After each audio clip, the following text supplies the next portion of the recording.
Hey guys, Ed here, and yes, I am doing a very small pickup video, and yes, I did say that I wasn't going to be picking any more stuff up until I got everything cleaned up and straightened around down here, but there's a good reason that I'm doing it, and there's a good reason I picked up the stuff that I picked up. Hopefully you understand. That's also why I'm not doing it on Friday. I'm doing it on Sunday because I wanted to differentiate it from my regular pickup videos. We'll start with my subscription to Retro Gamer Magazine. It is something I've been wanting to get for a really long time, but it is just so prohibitively expensive here to get this subscription in the States. I just haven't done it yet. Well, I came across an online code that enabled me to get it for 35% off, brought the price down to a much more reasonable level, and I did. I bought it, and this magazine is everything that I hoped it would be. This particular one talks about the making of Metal Slug and how it impacted video games that came out after it. It was a really cool article. There's also a whole bunch of other really cool articles in here, including what I hope is a regular article in the magazine, which is the Collector's Guide. Oops, let me get it in the picture there. The Collector's Guide. And this particular one was for the Sega Game Gear. And I really enjoyed this. I mean, I collect for the Game Gear already, but it is exactly what it says it is. It tells you which accessories you should pick up for the systems. It gives you a list of games that you might enjoy picking up for the system.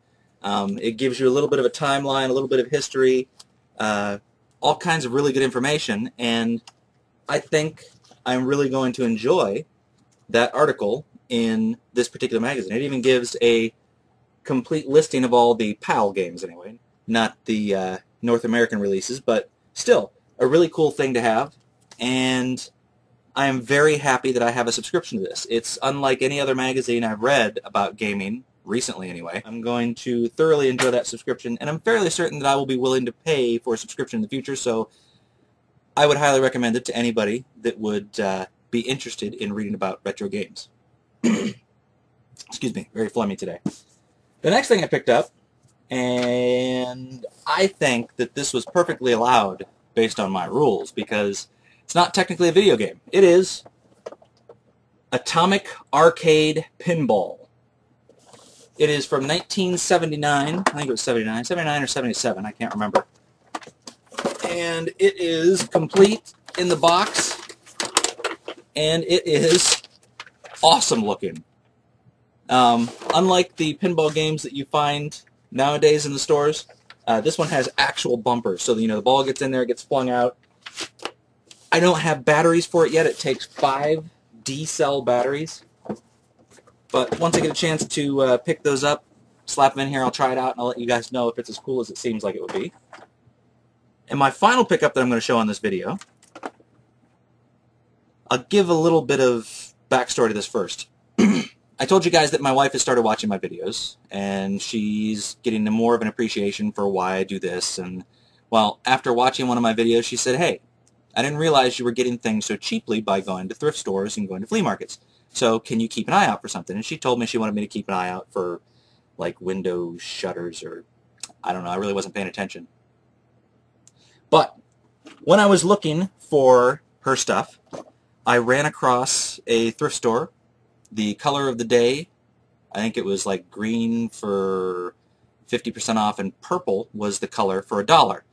And I have a little bit of video I'll show you, I think. I don't know if I'm going to end up inserting it in here or not, but just in case I decide to insert it in here, here's the video. Now, if I didn't insert the video, ignore what I just said, and we'll go with this here. I was going into the store, happened to just glance at the colors. I really wasn't paying attention because I wasn't looking for anything that I was interested in. At least I didn't think so. But I walk around, I look for her stuff, I glance at some other things. And as I'm going out the door, I happen to look in the glass case, and there's never anything in the glass case in this particular Goodwill. But that day, I saw this.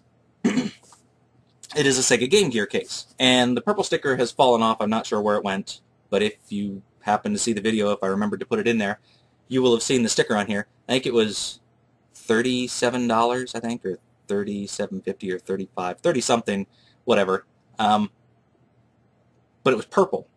So I walked back out real quick, and I looked, and sure enough, purple was $1.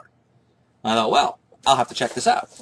So I unzipped it, and inside was, oops, upside down, a Sega Game Gear. An actual Sega Game Gear power adapter, which is the same as the Model 2 Genesis adapter. It works the same way. And a couple of games. It had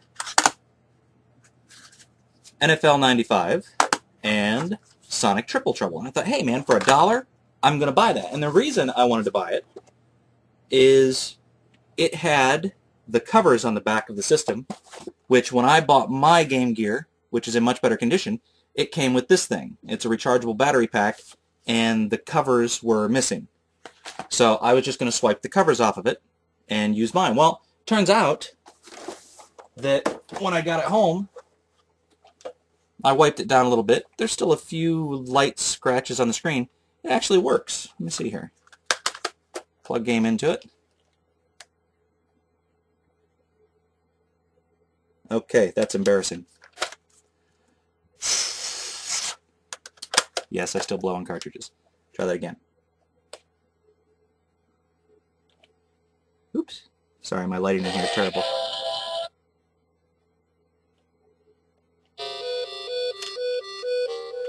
Oop. Curse my terrible lighting. Well, there you go. Trust me, it works. There was a little bit of corrosion in the battery covers. I didn't clean it up too much, but I did manage to scrape it clean enough to get some batteries in it, and it does work. The other really cool thing is when I got it home, I had taken everything out of it, and then I noticed that I could hear stuff moving around. So what I did is I slid the insert out. Insert. And in the bottom of the bag were 3 more games. 3 games that I don't have. These first 2 I showed you, I already have, and if I happen to show you the video, you will see that I said that to the lady at the cash register. If I didn't, you have no idea what I'm talking about. But 3 other games.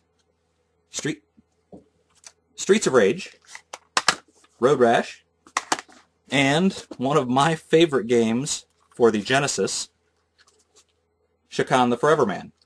So I ended up getting a working Game Gear with the power supply, the bag, and 5 games, 3 of which I did not already have, for $1. Well, plus tax. Alright. The last few minutes of that video got away from me, so I'm going to try and refocus and re-record. Here we go. What I'm trying to tell you is I'm going to give this to one of my subscribers.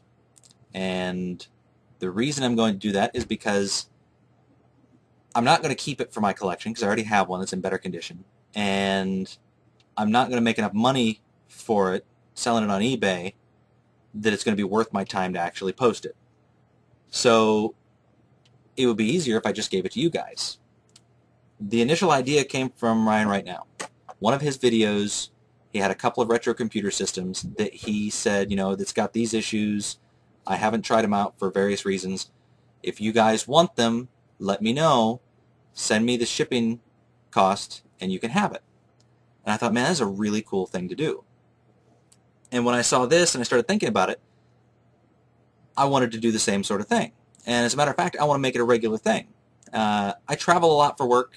For those of you that I've talked with before that maybe seen some other videos, you already know this, but I drive a lot. I leave early in the morning, I get home late at night, and to help keep my sanity, I hit these thrift stores up.